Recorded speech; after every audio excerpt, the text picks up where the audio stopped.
Passport रोक्ने के ठानेको छ? यहाँ उहाँहरूलाई यो हाहुको सरकारलाई देश जिम्मा लगाइदिएर हामी विदेश भाग्छौँ के छ? हामी यो सरकारलाई म भन्न चाहन्छु, यो सरकारले मेरा अभिव्यक्तिहरू, मैले बोलेका कुराहरू प्रकाशन गरेर जनताका बीचमा ल्याओस्, अरूको पनि ल्याओस्, उहाँहरूका पनि ल्याओस्। मैले भनेका सम्पूर्ण कुराहरू यो सरकारले हिम्मतका साथ जनताका बीचमा पुर्याओस्, प्रकाशित गरोस् कुराहरू।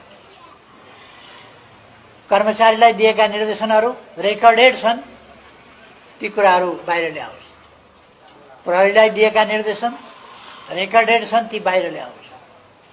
अथवा अरू क्षेत्रमा गरिएका कुराहरू रेकर्डेड छन्, बाहिर ल्याओस्। हामीले गरेका कामहरू रेकर्डेड छन्, बाहिर ल्याओस्। हामी कुनै षड्यन्त्र गर्दैनौँ।